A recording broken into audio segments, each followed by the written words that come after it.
first off, that we can have the more products to offer a dealer so that they can come to a bit more of a one-stop shop for the application requirements, right from spinner spreaders now with BBI, and the air boom spreaders from Valmar, the cover crop spreaders from Valmar, and the traditional subsoil application equipment from Salford. They can come right to Salford through our one territory manager. We're still got to do a lot of integration work between the companies, but that's our goal, is to have one deal with one company for warranty, invoicing, parts, that putting them through. BBI and Valmar don't have a parts distribution network where Salford does, so right away we can start putting all the BBI and the Valmar parts through our parts distribution network to get those parts fast when the producers need them, so the dealers don't have to carry as much stock, and also make sure we keep our farmers out there not sitting waiting for parts.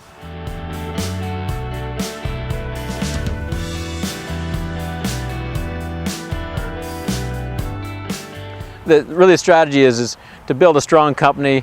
We can see through acquisitions we can grow to be a healthier, quicker company quicker. There's a lot of small companies out there that don't have the distribution, the equity to grow the business. They don't have the manufacturing depth, the engineering strength. So we can take the smaller companies and bring them into our group and work with them and help them grow, help them access the markets, get them the engineering resources, the manufacturing capabilities. At the same time, we don't want to destroy what got them what they were, and make sure we keep the entrepreneurial spirit in each individual company. So that's something I want to be very careful, is make sure we don't destroy the entrepreneurial spirit. To me, it's a very important part of our own culture, and really, to me, why these small companies have been successful is that entrepreneurial spirit, making sure they're listening to the customer, responding quickly, and then I think it's our role as management team to make sure that we can still maintain the ability to create products quickly for the customers, the dealers, and the farmers, and keep getting these small companies the resources so they can still grow and act like a small company.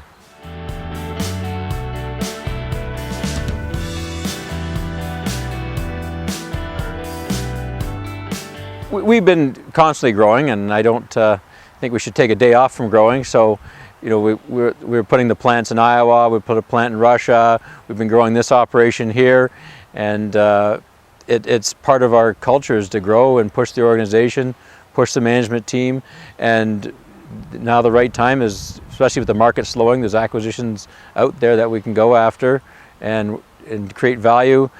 I find now's the right time. Salford's got a good brand equity out there, good sales distribution, and now's the time to acquire a company. You can hit the market faster. There's a lot of small companies make very good products that are just not that well distributed out in the marketplace.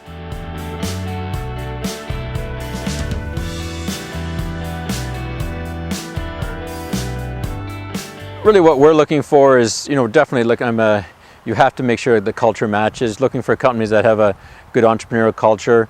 The next thing is we want to make sure companies will go through our distribution channels, serving the farm equipment dealer network, and we're not narrowed down to just a crop production. We see some opportunities outside of crop production as long as it can go through our distribution channels. So we're definitely not going to be sticking just to crop production. So we can't tip our hats on where we're going, of course, but we're definitely taking a pretty wide look at our future as a company and where we can add stability to the organization going well down the road.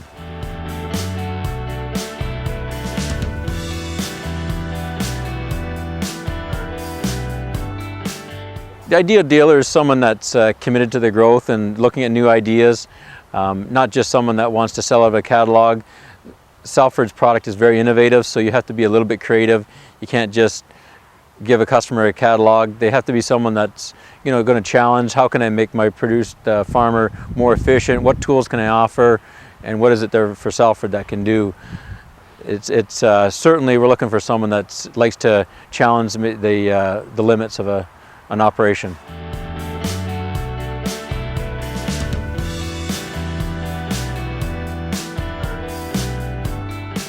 Yeah, it's definitely a dealer that wants the same product every day, day in and day out, simple, learn about it and just sell it.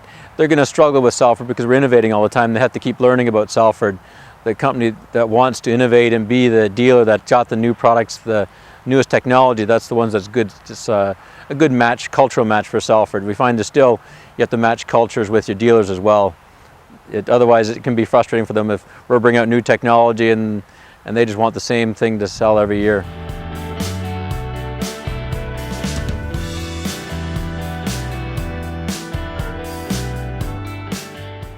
I think you have to go as big as your customers, the dealers and the farmers need you to go. I don't think there's a limit. You have to follow your customer and give them the product they need to be successful and follow the changes in the industry. And if the farms are going to get bigger, need bigger equipment, we've got to give them the bigger equipment, the faster equipment. But it's really hard to predict the future. You've got road limitations and certain states are starting to put caps on the size. So it makes the future at any time very difficult to predict.